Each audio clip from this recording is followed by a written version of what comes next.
A serial killer who was likely hiding in the woods where you planned to go camping with your two girlfriends? Of course, that was off the table. It had been in the news for over a year. A murderer, targeting unsuspecting nature lovers, would drag his victims into the bushes at dusk and kill them with a butcher's knife. They were found unrecognizable, and by they, I mean 7 victims. 7 random hikers and campers over a little more than a year. He wasted no time, this Wickerson Woods killer, as the media had called him for the past 3 months. I was especially annoyed that my long-planned camping adventure was cancelled. When I turned 16, my parents finally allowed it after much nagging. 3 days and 2 nights in the dark forest of Wickerson, tent, backpack, flashlight, sleeping bag, with 2 friends. Jennifer, who lived next door and I've known all my life, and my best friend Anna. We were a tight-knit trio, not just because we were classmates and had known each other for years, but because we complemented each other and were so alike. We loved the forest, where we had played every day from a young age, building forts and climbing trees after school. We liked the same boys, loved the same music, and collectively despised injustice. Waking up early, and people who fret over small, insignificant problems. Not being able to camp, that was a real problem for these 3 adventurers. But on the night of July 3rd to 4th, something happened that shocked our little town. The local police arrested a suspicious man near the woods, only 5 miles from our house around midnight. He was dressed in black and carried a backpack. Inside the bag, the police found a rope, zip ties, and 2 knives. Stephen Leonard Denver, a middle-aged, unemployed, slightly confused man, was taken to the station and confessed immediately. Denver was the Wickerson's Woods killer. And so, nearly a year after planning our adventure, a week before my 17th birthday, Anna, Jenny, and I packed our bags. My father drove us to the edge of the forest and reiterated the 3 golden rules, which I know sounded awful, that we had agreed upon with all of our parents a day earlier. Phones always on, always reachable. Do not deviate from our pre-arranged route. Return to the starting point at exactly noon after 3 days. That starting point was where the dam held back the Crimson River and where I hugged and said goodbye to my dad. As he drove us away, I high-fived the girls. "The forest is ours!" Jen said. "Patience is a virtue," my brother always said. For once, he's right. "Do we have all the agreed-upon stuff?" Anna pulled a bottle of strong liquor out of her backpack. "Check." I had smuggled in a bottle of Sambuca, and Jen something that looked like a berry liqueur. "Do we have anything to mix it with?" I asked. Jen said, "You can mix it with water from a stream. I'm going to enjoy myself tonight." We laughed. We left the dam behind us and followed the path winding into the forest. We knew the area up to the caves like the back of our hands. Beyond that, the forest became denser and darker, and we had to pay close attention to the signs. After walking for about 3 hours, the signs became fewer. It was time to pull out the map. Anna was our best map reader.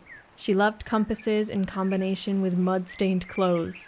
She preferred to get lost to end up somewhere she had never been before. That's adventure, she always said. Instead of Anna, sometimes I called her Indiana. Get it? Now Anna was silent.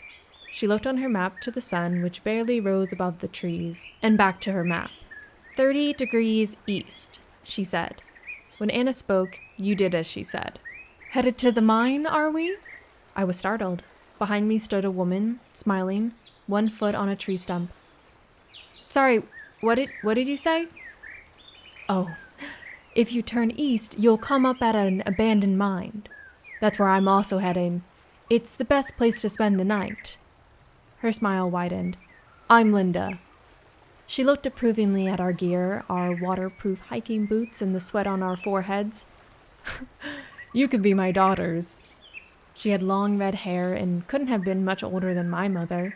On her head was a pair of sunglasses with a bright yellow strap. "Sleeping in a mine is too easy," I boasted. "We'd rather sleep under the starry sky." That's an adventure, said Indiana. Linda gave us a thumbs up. Who am I to interfere? The weather might change tonight, but you probably already knew that. Have fun. She winked, turned around, and disappeared. We encountered more people along the way, 2 elderly sisters and a family with a child crying after falling into a bramble bush. That's how we felt when we arrived at our clearing in the forest. Like sisters. Like a family. As twilight fell, we started a fire, boiled water, ate noodles, and opened the first bottle. There's something magical about a forest. There's something even more magical about a forest in the evening with your best friends. The colors from the day fade, but you get the night in return. The call of owls, the light of fireflies, and all under a perfect blanket of stars. I toasted with the girls, leaned back on my sleeping bag, and felt with all the certainty in the world that I could not be happier. I believe I crawled into our tent around midnight. We had chosen to bring one large tent, a new, wonderfully light one that I had carried, which provided enough space for the 3 of us. I lay in the middle. Jen, she had drunk the quickest and the most, was already asleep, was on my left, Anna on my right. I glanced at my phone. Do you have any signal? Barely, Anna said. That one bar just won't stay. We shrugged our shoulders and listened. A light drizzle tapped on the tent's roof. The best sound in the world when you're in a tent in a forest. I fell asleep immediately.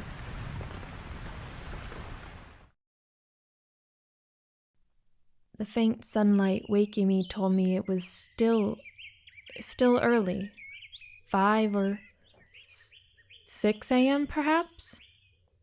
The others were still sleeping. I slowly sat up and looked around.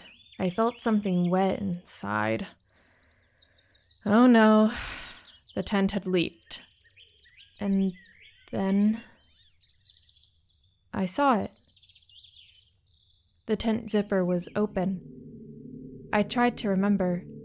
Had no one closed the zipper before we went to sleep? Had I closed it?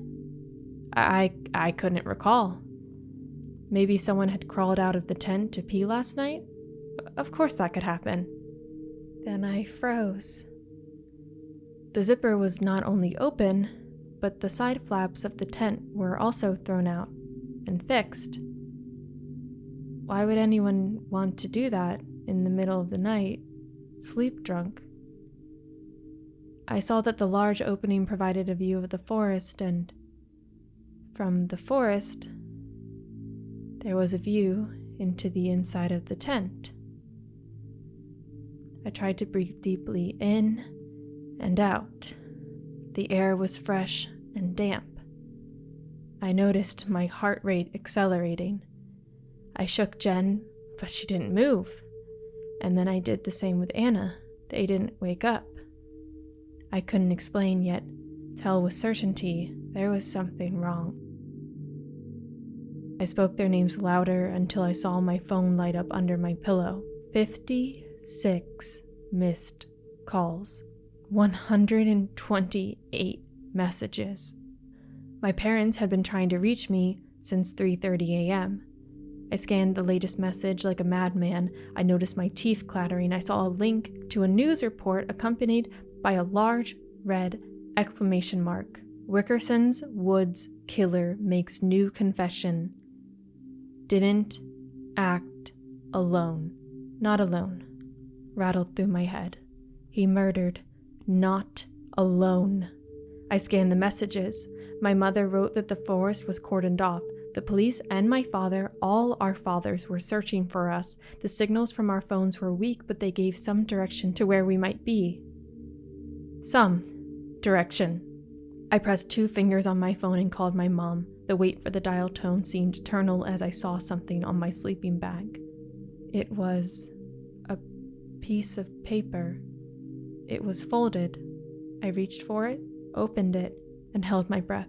The paper was smeared with blood. I didn't want to read the words that were written, but the paper was folded open so I could. So I did. It said, "You were right. This is a beautiful place to sleep, better than the mine. And yes, there's something wrong with this picture, with your friends. Why don't you just open one of their sleeping bags? Then, when you're done, turn over this paper." I noticed my hands were shaking. I looked outside the tent but saw nobody. What was this? Who was this? Some sick prankster?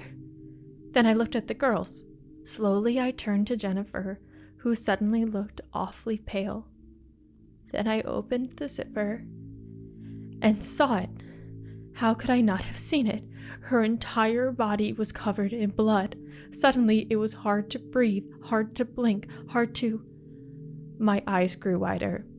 It was Jennifer's head, lifeless like a mask. But those weren't her clothes. That wasn't her body. The girls hadn't switched places in the middle of the night. Only their heads had been switched. I wanted to scream, but no sound left my mouth. I crammed my nails into my palms but didn't feel any pain. I felt something else. The note. I was still holding it. I turned it over. It read, "I wanted to do all three of you right away, like my husband would have wanted, but wouldn't want to miss that look on your face when you'd found out what I'd done." Oh God, I thought. What is that? On the paper, with my thumb and finger, I held a long, thick hair in front of my face. A red hair. No, I thought, this is not real. No, no, no! In the distance, I don't know from where, I heard faint footsteps in the wet grass. Just before the woman appeared, I read, "Thank you very much. My Stevie would have loved it. Priceless. Now, it's your turn."